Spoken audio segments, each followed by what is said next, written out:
era il santo a cui era devoto mio nonno e poi comunque noi siamo credenti, di conseguenza chi meglio di Sant'Antonio per proteggerci tutti quanti. Li abbiamo sempre, è un santo che è di famiglia. Mi aveva portato una volta mia nonna da bambino, ecco, oggi siccome sono in cassa integrazione ne ho approfittato per venire a visitare. La devozione antoniana non si è fermata per tutto il giorno. Dalle 5:30 del mattino alle 22:30 sono stati oltre 20.000 i pellegrini che sono arrivati in Basilica per Sant'Antonio per celebrarlo nel giorno della sua festa. Ognuno porta nel cuore un ricordo legato al santo. Perché è devota a Sant'Antonio? In primis perché mi chiamo Antonia. Buon onomastico. Grazie, e poi perché faccio la 13ina da anni di Sant'Antonio, per cui oggi mio figlio mi ha regalato questa giornata. Da dove venite? Da Codogno. Da Codogno, un paese che è stato simbolo nel 2020. Esatto, con tanti morti, tanti, compresa la mia mamma. E quindi adesso voi siete venuti qui a Sant'Antonio? Io vengo qua a Sant'Antonio da circa 10 anni, quando l'ho promesso alla mia mamma. Lei era devota dal 1954, quando si è sposata.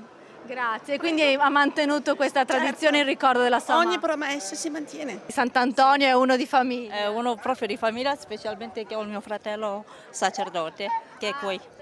Perciò veniamo spesso per pregare. Perché è un santo che fa un sacco di grazie, sono 800 anni che lui non c'è, eppure è qui e fa ancora le grazie. I pellegrini vengono da tutto il mondo, sempre di più.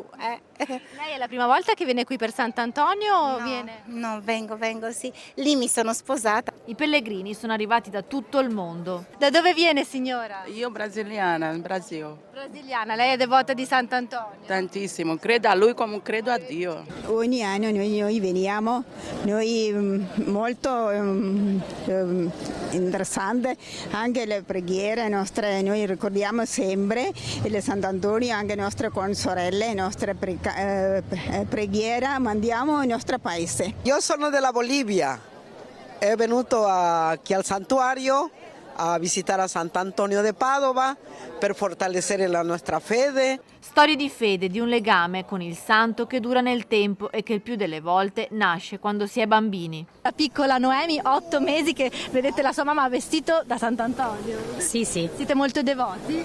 Sì, siamo molto devoti in realtà perché ho scoperto di essere incinta dopo che sono venuta a fare la visita al santo.